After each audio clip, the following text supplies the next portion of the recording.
Hi, my name is Josh. I run 20 to 25 miles a week in sandals for the past 9 years now, and I loved it so much that I started my own company, Shamma Sandals. And now what I'd like to do is share with you all the good, the bad, and the ugly about running in sandals so that you can do it too.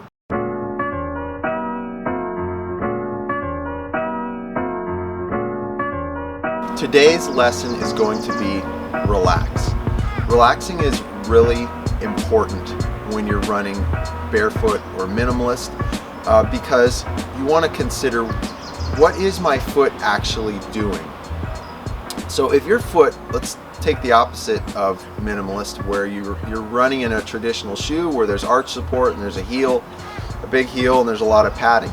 So your foot they're trying to do something called motion control. They're basically turning your foot into a solid block, and it's going to hit the ground and it's not really going to have to do anything. But when you take the shoes off and you're running with your natural equipment, you have to use your natural equipment accordingly. Well, how does your foot actually work? That's important. Your foot has probably one of the most misunderstood parts is going to be the arch. And the way that we actually run, we're going to land with our foot on the outside in the very middle of the foot, not on the toes, not even really on the ball of the foot or the heel. We're going to land right in the middle, and then the ball of the foot and the heel are going to strike just after that. Then the arch is going to compress with each step. It's going to load energy, and then we're going to push off out the toe. Well, if your foot's not used to this, your foot is probably going to be really tense, and you're going to be protecting yourself.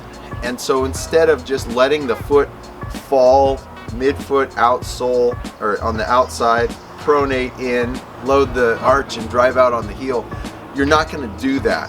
So what I think it's really important is you want to get some hard surface like concrete, and you want to actually take your sandals off. And then what you're going to want to do is just start by doing something that's going to look pretty silly. Make sure no one's watching you.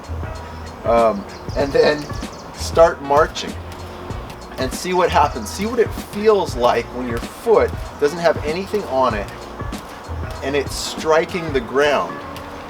It doesn't hurt. It actually doesn't hurt.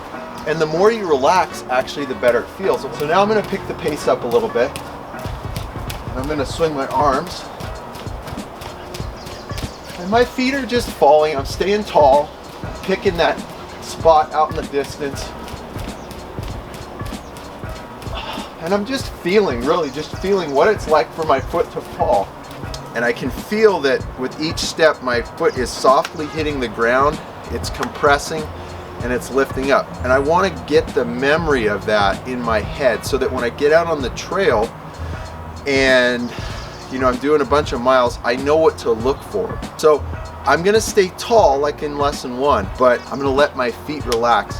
That way they're going to load through the arch, and they're going to push out through the big toe, and they're going to be nice and comfortable. Good thing to do to practice, to run in place for a couple minutes just till it gets comfortable and you can see and feel that it can be comfortable. A good thing to do might be to find some concrete, a sidewalk where it's smooth pavement, and run about a mile. Not fast, just comfortable, and get that feeling in your head of what it's like for your foot to land and it not hurt. All right, so we're going to take this idea out on the trail and see what happens. Here I am. I'm at Wilder Ranch. I'm a little bit north of Santa Cruz.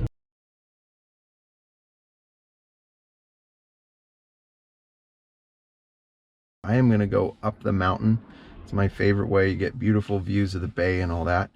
And on my way, I am going to really focus on just letting my feet relax, staying tall, and let those feet relax. Let them find their way to the ground, not try to protect them or anything like that. And I think I'm also going to try and take my sandals off, maybe run a mile, 2 miles barefoot, and really, go through that experience of letting them hit the ground and be okay with what's down there, which is going to be rocks and gravel and sticks and stuff like that. So here we go.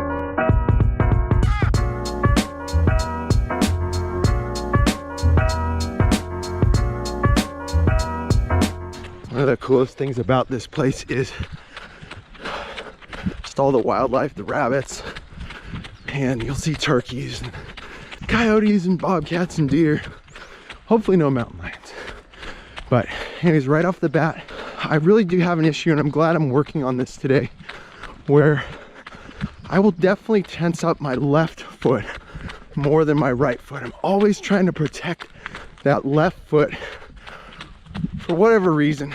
And it's something that I'm really gonna focus on today, just relaxing it. And so it's always good to just keep working on these little things. It's always a work in progress thing. Gone about a half a mile, and what I'm thinking about doing is just running this trail. It's single track. It's gonna go up the mountain, and it's pretty smooth. When you find a trail without a lot of big chunks of gravel that's just light pebbles and smooth, that's a great place to take the shoes off, take the sandals off, and just feel what it's like to run barefoot. Stay tall, relax the feet, and see what it's like. So one of the benefits of the sandals compared to shoes and doing this sort of thing is it's really easy to just run with a pair of sandals in your hands. The barefoot feels great. It really is good. I think even more than the sandals, it will encourage that foot to relax and really get your foot completely through the range of motion and loosen them up. I'm surprised when you do put your sandals back on, your feet are gonna feel like they've been massaged, like they've been warmed up, and they're really ready to go. With my right foot, which I never really have any problems with, I can feel that mid-foot strike, and I can feel the forefoot and the heel come down gently every time.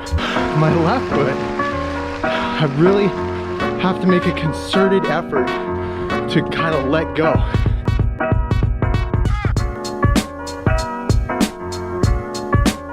Really what you're shooting for with relaxing your feet is letting your body do its thing naturally, let it need the ground. So as we're talking about letting your feet relax, and you realize that your foot, when it doesn't have arch support, when it doesn't have a big heel toe drop, when your toes can splay, you start thinking about it. You go, you know what? My foot isn't a big block or wedge that needs to be controlled. It actually is dynamically moving as I'm running. Okay, that's important. Well, take the concept a little bit farther, and you realize that your foot is a lot more like a hand. And you want to consider, what would a hand do if it was required to run? That's what you're doing with your foot. Whoa, look at them feathers. Well, here I am. I made it all the way back. I just ran basically 9 miles even. And so it was nice to take 9 miles and just really focus on that mechanic of relaxing, letting my feet hit. And one of the things that I was noticing with my left foot when I was having trouble with it, I wasn't pronating as much. Why do we pronate? We pronate so that our foot can handle landing and that the arch can compress. So I was having some issues with my left foot, I always do. And it was good to just work on, well, let that thing pronate a little bit. As I lift my foot up, turn it over a little bit. Anyways, hope you had a good time. We'll see you next time on how to run in sandals, and we share all the tips and techniques that we got. All right, see you next time. Thanks for watching this video. If you enjoyed it, hit the like button, leave a comment, and subscribe to our channel for more weekly content. And make sure to click the bell so that you'll be notified every time we post something new.